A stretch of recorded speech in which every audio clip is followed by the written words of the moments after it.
So we're just about done with Split 1 of the Valorant Franchise League season, and now with this larger sample size of games, we've gotten to see who truly are the best teams and players in the world right now. So I think it's time to answer one of the questions that has been tickling the back of my brain for a while now. Who should be crowned the first official god AWPer of the Valorant franchise era? If you don't know anything about the AWP, it's Valorant's sniper rifle. Pretty much a one-shot kill from the hips up, even in full armor, and a leg shot being 120, still killing anyone that's injured. A real tide turner for a team which has led to some of the most iconic plays in Valorant history. So how am I going to even approach answering this question?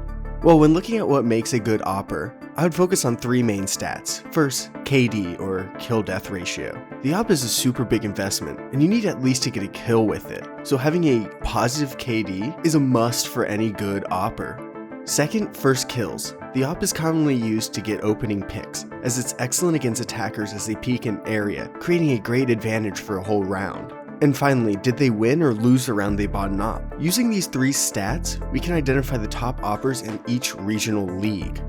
Alright, let's first go to the Pacific League and look at their top AWPers. So the Pacific League actually has on average less usage of the AWP compared to the other leagues, with no one making it over 50 rounds using the AWP throughout the first 6 matches of the season. With a low usage rate, the top two AWPers were pretty close, with 44 and 46 uses each. Player A collected 31 kills to 22 deaths, compared to Player B at 33 to 27, but made up for it with 19 first kills to Player A's 10, which in turn changed the outcome of a lot of the full buy rounds. So overall, a pretty tight match, but it gives the edge to Player B, who is actually T1 sayaplayer, who edged out Foxy9, DRX's main AWPer. He has previously played on the guard in NA last year, where he showed off some real skill with the AWP, but now moving to the South Korean team of T1, where he has been given a lot of responsibility to push them to the top. And without his world-class AWPing ability, they wouldn't be in the position they are now. sayaplayer has been able to get to this level with a more aggressive AWPing style than other AWPers in the Pacific,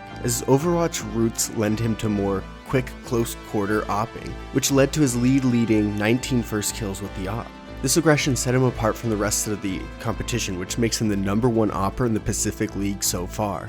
But I would say the Pacific League is the weakest when it comes to AWPing, with the other two leagues using the weapon a lot more. So let's move on to the emea League. So this was a very interesting run for who would be crowned the top of Europe. But one player really surprised me as I went through the gameplay and obtained the key stats. So the best AWPer in emea is not Navi's cned. He is actually only second, barely being edged out by one other player. Below him at third I have Safe from Team Liquid, who has put a great stat line for his team. But neither of these players raised up to the level that my #1 AWPer in Europe has. When I went through the matches, I was shocked to see who kept coming up with eye-popping stats time and time again. So who has completely matched up against cned throughout the entire season?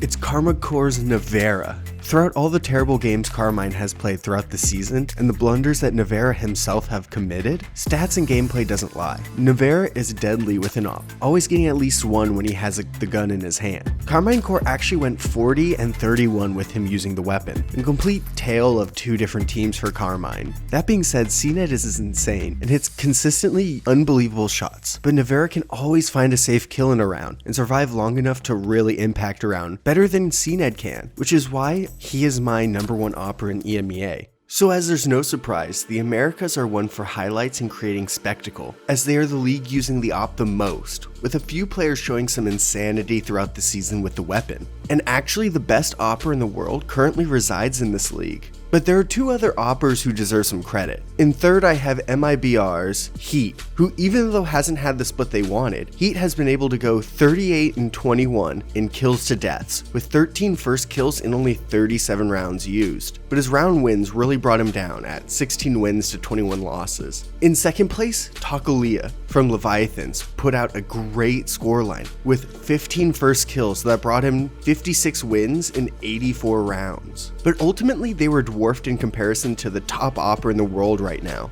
Loud's aspas. If you've been watching him over the last few years, this shouldn't be too much of a shock, as whenever aspas has an AWP, there's always a chance for an ace or some crazy blind no-scope. With 24 first kills and 77 kills total, he blows everyone else out of the water. Also with 105 rounds using the AWP. Aspas shoots past everyone else's usage, with only Takulia coming close. What really sets him apart from the rest of the league is honestly his reaction speed. There is no one like Aspas when holding an angle, always knowing right when someone is going to jump peek or scurry across and get an opening pick. Along with just natural skill, Aspas is always willing to take an extra shot through the smokes, way more than any other AWPer in the league. I didn't count how many blind smoke kills or no scopes he got so far this season, but I can tell you for sure he is the most, as each map at least features 1 or 2 of them. When aspas is truly on it with the AWP, it can completely shut down matches, as the other team can hardly ever escape his scope. Overall, it's pretty clear as day that the #1 AWPer in both the Americas League as well as the whole VCT is Loud's aspas. Okay, so one quick recap with the top 3 players from each region. So this took me weeks of my life watching matches and attaining stats for this video. So if you liked it and want to see more videos like this, make sure you subscribe. Also, if you have any pressing Valorant questions you want me to take a look at, make sure you put it down in the comments and I just might make a whole video on it.